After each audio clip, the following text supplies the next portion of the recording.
আসসালামু আলাইকুম। আমাদের ইফতার সংগ্রহ করার জন্য শত শত হাজারের উপরে মানুষজন সিরিয়াল ধরেছে। আমাদের সিরিয়ালটা আমি দেখাই যদি অনেক লম্বা লাইন, পুরুষের লাইন আলাদা, মহিলাদের লাইন আলাদা। আমাদের কিছুক্ষণের মধ্যে আমরা তাদের হাতে ইফতার তুলে দিব ইনশাআল্লাহ।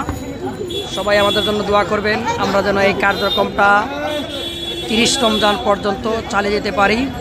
সবার সহযোগিতা কামনা করছি, সবাই সহযোগিতা করবেন। আমাদের এখানে রয়েছেন নান্নু ভাই, আমাদের সজল ভাই, আমাদের জিল্লু, আমাদের সহকর্মীরা রয়েছেন, অক্লান্ত পরিশ্রম করে যাচ্ছেন এই মানুষের হাতে খাবার পৌঁছে দেওয়ার জন্য।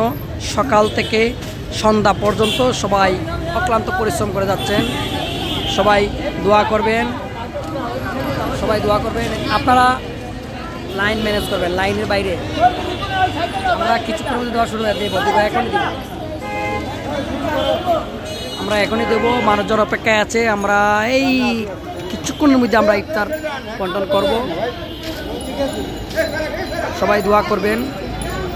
আসলে দুঃখী মানুষকে এবং রোজাদার মানুষকে ইফতার করাতে পারলে অনেক সওয়াব হয়।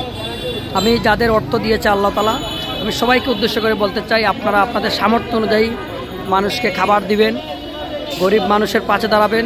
দেখুন, আল্লাহ তাআলা বলেছেন গরিব অসহায় মানুষরা না খাইয়া পড়ে থাকবে, আর আপনি যদি গিয়ে মক্কা মদিনায় আল্লাহকে খুঁজেন, আল্লাহকে পাওয়ার জন্য, আল্লাহকে পাবেন না, উল্টো আল্লাহ আপনার প্রতি খেপে যাবেন। আল্লাহ বলবেন তোমার আশপাশে গরিব অসহায় মানুষ না খেয়ে পড়ে আছে, আর তুমি আমার মক্কা মদিনায় আসছো আমাকে পেতে, না, এভাবে আমাকে পাওয়া যাবে না।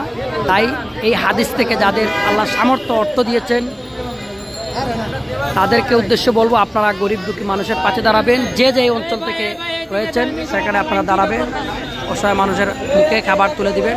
সবাইকে অসংখ্য ধন্যবাদ।